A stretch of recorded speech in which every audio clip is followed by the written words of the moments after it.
Hey guys, welcome back to another video, and today it's gonna be something different.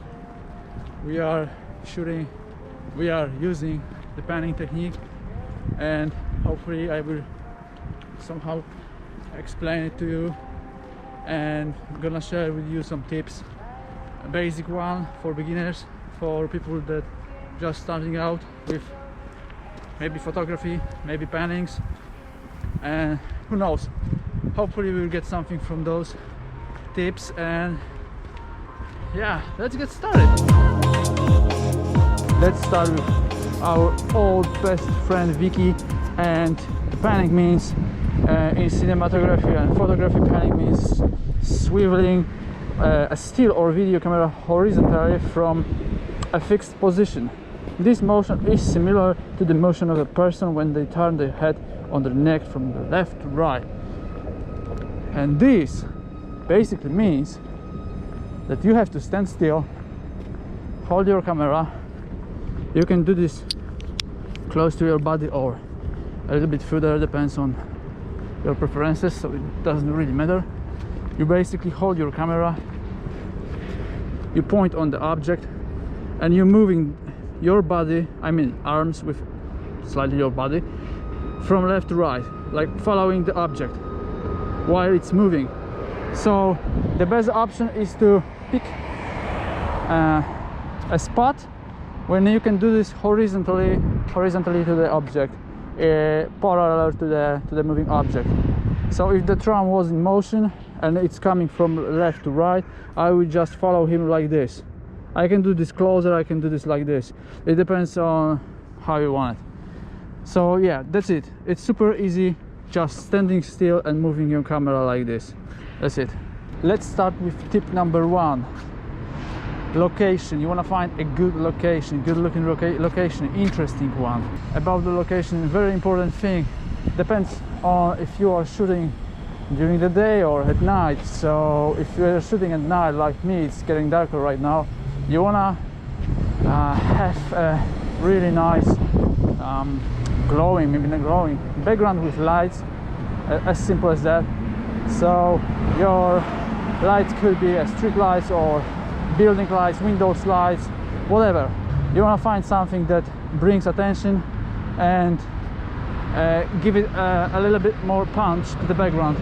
Okay guys, tip number two, settings.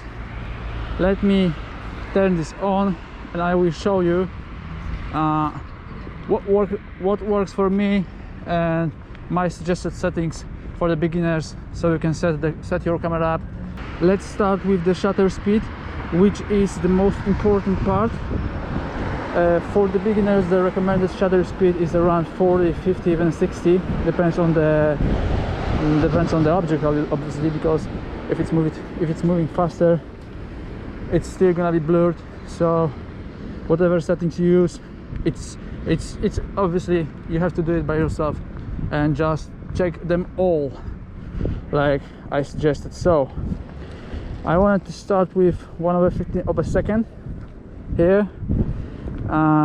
The aperture in my case gonna be around 5.6 or 6.3, something like that. You can set up, I'm shooting at night, if you are shooting at daylight you can set up even higher. It can be even 16, so it doesn't really matter.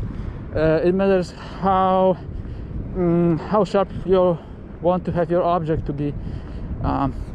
So let's stick it to 5.6, and ISO I like to keep it around 200 to even 500, depends on the background. So if I have these kind of conditions, I will keep it around, yeah, 400 should be good. One more thing about the settings is that if you have this option, and you probably have, is to set the continuous shooting to mid or high, depends on your preferences. I always shoot with mid. I don't have to have like hundreds of pictures. yeah, I just prefer to take a few snaps and that's it. Hopefully you can hear something. So tip number 3, guys, triple P rule. What does it mean, guys? It means practice, patience, practice. So you basically have to practice a lot, like I mean it, a lot. You basically stand still and you're shooting, constantly shooting. Patience, it's not gonna be perfect. I'm sure you can be very lucky at the beginning and shoot some really good photos, but all day long you're gonna miss that, and yeah, the patience is the key. So something is coming, let's shoot this one.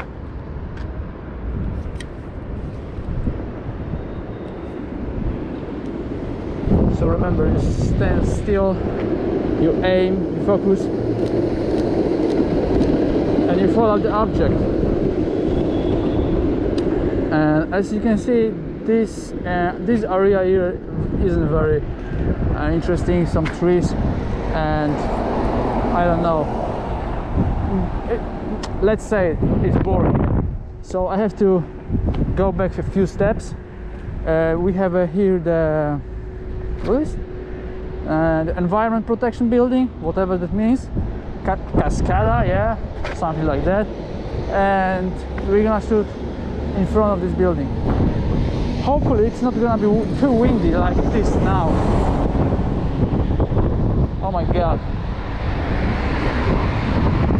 Let's wait for another tram. Okay, let's try to for the Instagram.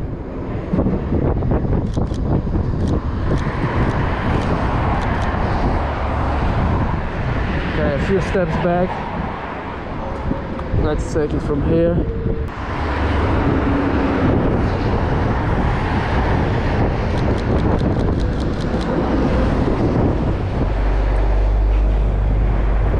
I wasn't sure about that.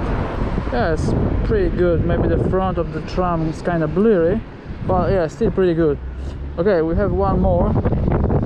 This is a busy location, so yeah, it's kind of.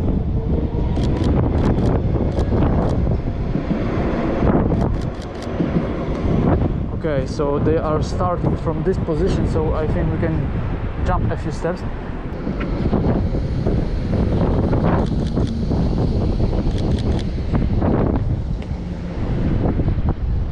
Yeah, so as you can see, it's not that hard as it seems to be. Okay, bang, and here we are again. That was a really windy location. I hope you could hear everything. So yeah, but yeah, okay, so let's sum up those tips. Tip number 1, location. Tip number 2, settings. And tip number 3, triple P, which means practice, patient, practice. I just came up with this, and hopefully you will like it and remember the tips. So yeah, I hope you liked the entire video, and I tried something different, like the stick you can see right now, and hopefully you enjoy it. The tips were helpful, and you'll be shooting great panning shots, and share them. You can even tag me, Eastbringer. I've never told anyone to do that, but if you want, you can do this, and hopefully we can start something new here, like a new series of videos with tips, helpful things, and other shit. Okay, so I see you in the next one.